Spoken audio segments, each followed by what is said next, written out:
رب کریم نے ارشاد فرمایا الیوم اکملت لکم دینکم، آج میں نے تمہارے لیے تمہارا دین مکمل کر دیا ہے، مکمل ہو گیا دین، اس کے بعد کوئی اور دین نہیں آئے گا۔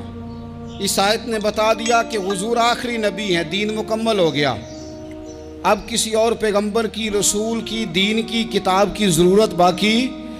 آج میں نے تمہارے لیے تمہارا دین مکمل کر دیا۔ اور کیا خوبصورت لفظ ہیں قرآن پاک میں، فرمایا وَأَتْمَمْتُ عَلَيْكُمْ نِعْمَتِي، اور آج میں نے تم پر اپنی نعمتیں تمام کر دی ہیں، نعمتیں مکمل کر دی۔ وَرَضِيتُ لَكُمُ الْإِسْلَامَ دِينًا، اور اللہ فرماتے ہیں میں نے تمہارے لیے دین اسلام کو پسند کیا ہے، یہ میری رضا ہے، یہ دین اسلام تمہارے لیے پسند کیا ہے۔ کوئی بندہ ساری زندگی مخلوق کی خدمت کرے، ساری زندگی رستوں سے کانٹے اٹھائے، ساری زندگی خیر کا کام کرے، کسی کو تکلیف نہ دے، لیکن اگر مسلمان نہیں نا، اگر کلمہ نہیں نہ پڑھتا، تو اس کی ساری عمر کی خیر بھی کسی کام کی نہیں۔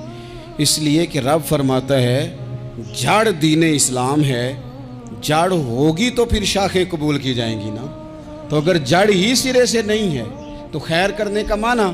کچھ لوگ کفار کی، مشرکین کی تعریف کرتے ہیں کہ جناب بلے بلے اتنے ویلفیئر کام ہو رہے ہیں، تو یاد رکھو سب سے ضروری جڑ ہے۔ قرآن پاک میں رب تعالیٰ نے منافقین، مشرکین اور کفار کے اعمال کی بنیاد اس طرح کی بتائی ہے کہ جس طرح پتھر پر تھوڑی گرد پڑ جائے، ذرا ہوا کا جھونکا ہے یا بارش آئے تو پتھر صاف کا صاف ہو جاتا ہے۔ ان کے اعمال اس طرح کے ہیں۔ اس خیر کا کیا مطلب کہ جس خیر میں ایمان ہی شامل نہیں؟ جب تک بندہ مومن نہ ہو اس کا کوئی عمل بھی اللہ کی بارگاہ میں قابل قبول نہیں ہوتا۔ یہ آیت نازل ہو گئی، فرمایا دین مکمل ہو گیا۔ او میرے بھائیو، خدا را سوچو، کوئی شے مکمل نہیں دنیا میں، کوئی شے بھی۔ کروڑوں کا مکان بنا لو پھر بھی کوئی نہ کوئی نقص نکل ہی آتا ہے۔ کوئی دنیا میں شے مکمل ہے ہی نہیں۔ اگر کوئی شے مکمل ہے تو وہ مدینے والے رسول کا دین مکمل ہے۔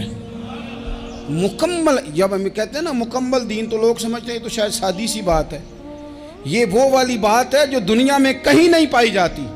جب یہ آیت نازل ہوئی تھی نا، تو بخاری میں موجود ہے، ایک بہت بڑا یہودیوں کا عالم حضرت عمر فاروق رضی اللہ تعالیٰ عنہ سے کہنے لگا، یہ جو تم پر آیت نازل ہوئی ہے نا کہ دین مکمل ہو گیا، یہ اگر ہم پر نازل ہوتی نا، تو جس دن یہ آیت نازل ہوئی ہوتی ہم نے ہر سال اسی دن کو عید بنا لینا تھا کہ دین مکمل ہو گیا۔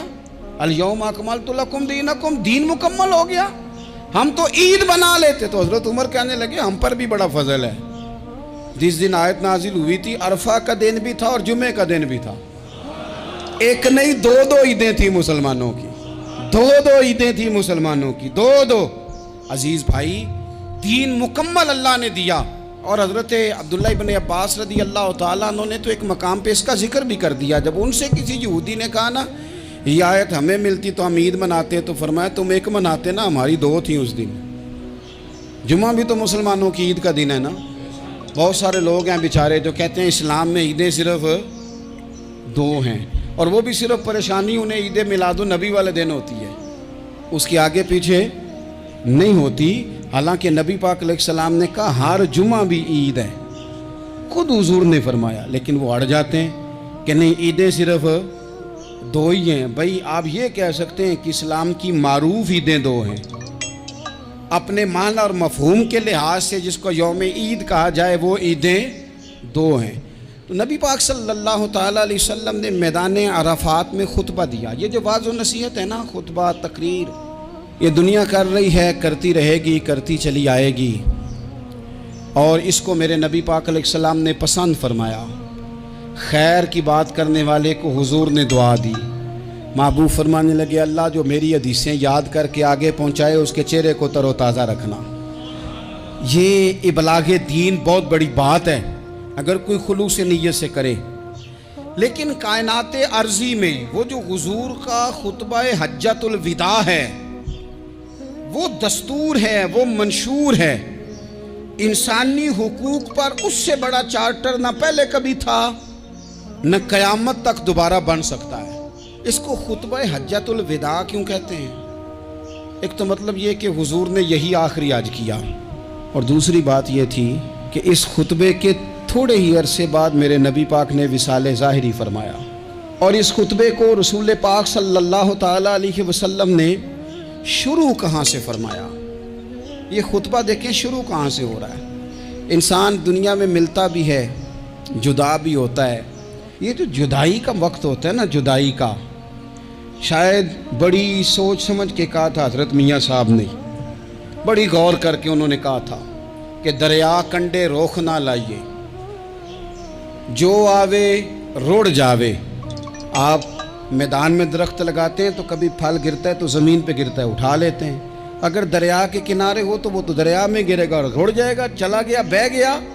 فرمانے لگے دریا کنڈے روخ نہ لائیے، جو آوے روڑ جاوے، تے پردیسی نال نہ یاری لائیے، او دا جدوں دل کرے ٹر جاوے، وہ تو چلا جاتا ہے۔